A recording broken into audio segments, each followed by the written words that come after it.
congresistas, a veces aparentemente con justicia, reclaman mayor institución o mayor respeto de los fueros parlamentarios.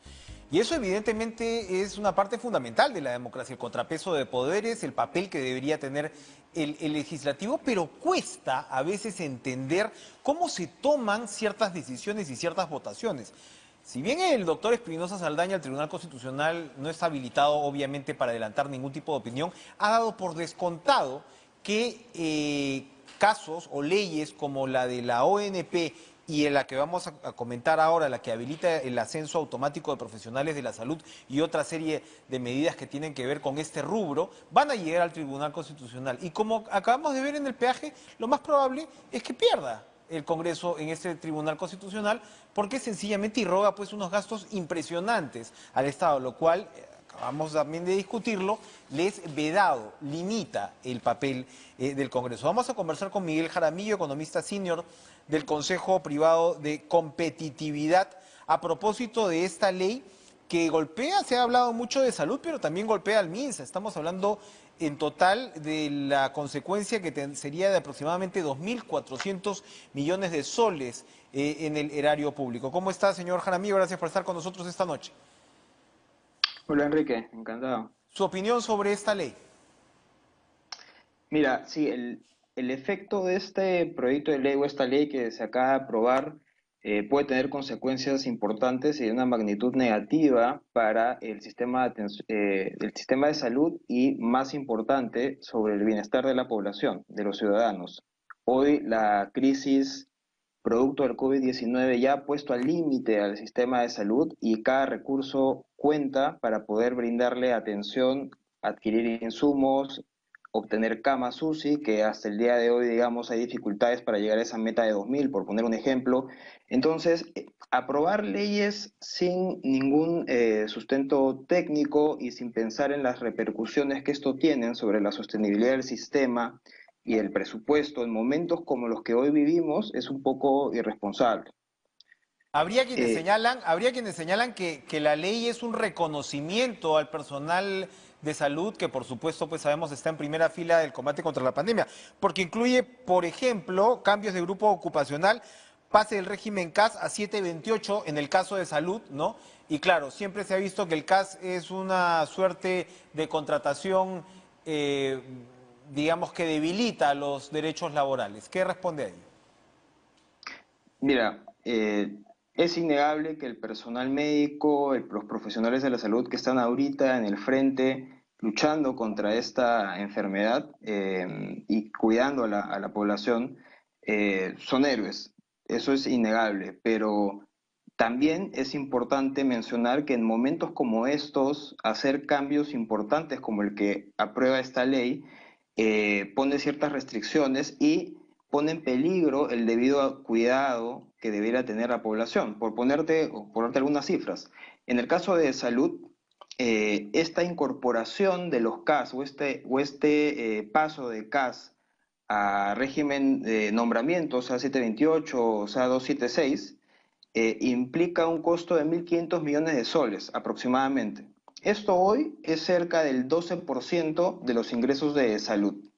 Si se considera el gasto en personal que ya tenía de salud a 2019, estamos aumentando en 12 puntos este gasto que ya era de un 50%. Entonces, si hacemos este cambio sin, digamos, ver esta dinámica que veníamos trayendo en 2019 y sin considerar aún más que estamos en una situación de crisis, digamos que realmente se pone en peligro la atención que pueda recibir el ciudadano. Ahora, en el caso del MINSA también, ¿no? Hay un paso de régimen y el cálculo que en este caso que hace el diario Gestión es de 1.391 millones de soles que le costaría al MINSA y la mayoría es el nombramiento automático del personal de salud que labora en el régimen CAS y estén contratados por terceros siempre que tengan, dice, al menos un año continuo de servicio o 2 años acumulativos. Esto también significa, digamos, un monto bastante elevado. Efectivamente, son, como tú bien dices, son cerca de 1.200 millones de soles que implicarían estos cambios y que nuevamente hacerlo en una coyuntura como la que actualmente vivimos es un poco complicado. sin ninguna duda, el sistema de salud necesita de un cambio, necesita de una reforma para darle una atención de calidad al ciudadano, para reconocer debidamente al A sus profesional de la salud profesionales. con los incentivos adecuados, pero no es el momento. Ahorita, digamos, estamos enfrentando una crisis por el lado del sector público, me refiero al MINSA. Los recursos son escasos porque la recaudación está cayendo y este año se estima que va a caer en más de 30.000 millones de soles. Por el lado de salud, como te digo, hay un incremento en el presupuesto del 12 puntos con respecto a los ingresos de esta entidad. Hay una reserva técnica, además, que digamos que está orientada a gastos de emergencia y que ya ha sido usada para cubrir los gastos producto de la pandemia. Y este incremento de 1.500 millones de soles que representa nombrar al personal de salud significaría casi el 50% de esta reserva en la actualidad. Entonces, digamos que los presupuestos están ajustados para hacer cambios de este nivel en la coyuntura en la que vivimos. Ahora, hay otro elemento adicional que es el funcionamiento o cómo se soporta en el caso de salud del sistema. Se soporta, entiendo yo, sobre todo con los aportes, ¿no? De los propios trabajadores formales.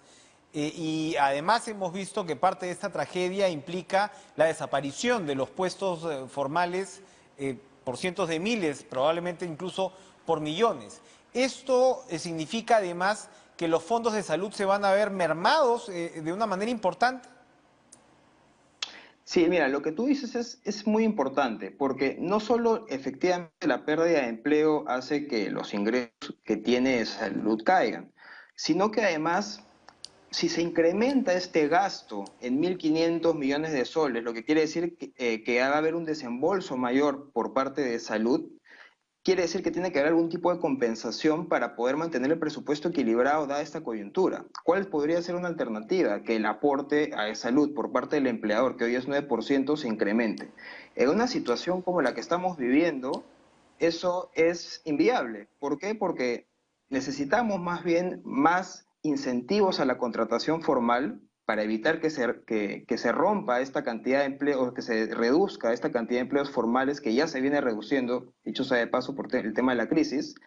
Y en la actualidad, digamos, una empresa mediana o grande ya paga un 65% adicional del salario bruto anual de un trabajador y una empresa pequeña paga un 37% adicional.